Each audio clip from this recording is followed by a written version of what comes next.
The History of Notre Dame Football, Part 1, by Sean Buck. Read to you by Mike McClure. Welcome to Notre Dame. Marcus Freeman will enter his second season as the Dick Corbett head football coach at the University of Notre Dame. This 2023 season, our lads will take the field in hopes of bringing home a national championship back to the university and the fans who love it so dearly. But how did it all begin?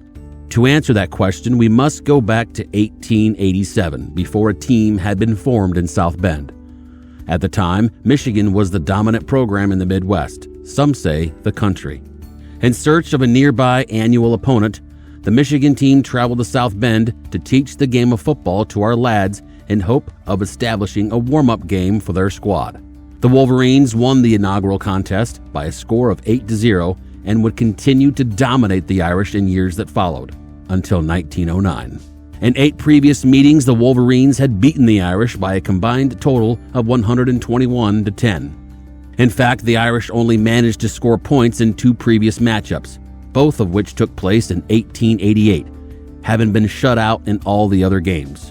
1909 was different because Fielding Yost, the architect behind the Michigan point-to-minute teams from 1901 through 1905, would face off against a familiar face, a former Michigan player under Yost by the name of Frank Shorty Longman, who was a member of that vaunted point-to-minute group. Longman took over as head coach of Notre Dame in 1909 and led our lads to the biggest win in the program's history at that time.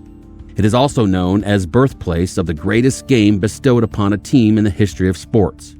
During halftime of the game, Notre Dame personnel were overheard motivating their teammates, remarking, "What's the matter with you guys? You're all Irish and you're not fighting worth a lick."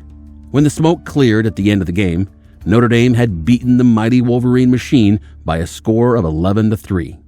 After the game, noted journalist E.A. Batchelor, who wrote for the Detroit Free Press, stated, 11 fighting Irishmen wrecked the Yost machine this afternoon. So profound was the win over Michigan that Fielding Yost protested Notre Dame's use of 2 players in attempt to derail the 1910 matchup between the 2 teams. When Yost was informed by Coach Longman that the 2 players in question would not be benched, Yost canceled the 1910 matchup and refused to schedule any further games against Notre Dame. In fact, Yost reached out to other members of the Western Conference who now comprise the Big Ten Conference and convinced the members to refuse Notre Dame entry into the conference. Yost was also instrumental in suggesting Midwest teams boycott playing Notre Dame altogether. This resulted in the Irish scheduling games against opponents on the West Coast and the East Coast to fill their schedule, which only fueled the flames of the rivalry between Yost and one future Notre Dame coach in particular. Following Longman's departure in 1910, Jack Marks led the Irish in 1911 and 1912, compiling a record of 13-0-2. Jess Harper took over from Marks and accrued a respectable record of 34-5-1 from 1913 to 1917. Then, a former Irish player turned coach took the helm and changed the football landscape forever. His name is Knute Rockne, and he's known as the greatest football coach of all time. Rockne knew that in order to compete at a national level, he had to be successful in every aspect of the game, from recruiting to game planning, pre-game motivational speeches to the construction of the holy cathedral of all of college sports. Rockne was a pioneer. From the development of the forward pass, which was not created by Rockne, but rather perfected by him, to the fundraising to construct the brick-and-mortar Palace of Malice that stands as a beacon of greatness where legends have trod and miracles come true, Knute Rockne was a larger-than-life icon.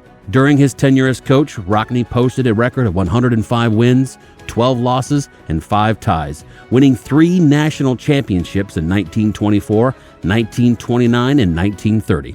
Rockne's legends include George Gipp, the 4 Horsemen, the 7 Mules, among others. The 1924 team included the infamous 4 Horsemen, winning 10 games including one against Army. The Irish marched into the Rose Bowl and dismantled Stanford by a final score of 27-10. In 1928, Rockne delivered one of the most memorable speeches of his coaching career. Facing an undefeated Army squad, the Irish went into halftime trailing on the scoreboard. It was then he recited the final words of George Gipp, asking the team to win just one for the Gipper. The team came out inspired and came back to win the game 12-6. Rockne led the Irish to back-to-back national championships in 1929 and 1930, with both teams going undefeated despite playing every game of the 1929 season on the road due to the construction of what would become the Camelot of college football. The artistry of innovation met with the dreams of the architect of modern football, and from his inspiration, the house that Rockne built was formed. Standing the test of time over the past 92 years, it remains a place that can't be adequately described by words alone. If you look somewhere between dreams and reality, in a nearly mythical place caught and held by the Lord's hand somewhere between heaven and earth, drifting among the saints and legends above, you'll find Notre Dame Stadium. Knute Rockne's time at Notre Dame was tragically cut short by a plane crash on March 31st, 1931, bringing an end to part one of the storied past of the Fighting Irish. If you have occasion on a Saturday in October, get to campus early, long before the tailgaters and the guests, the returning alumni, and everyone else. Go to the grotto and light a candle and spend some time in prayer.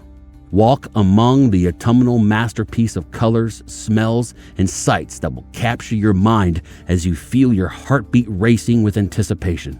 Take in the incomparable picture of the Golden Dome as the beams of a late sunrise strike a gleaming facade, sending rays of brilliance in all directions, seemingly touched by the hand of God.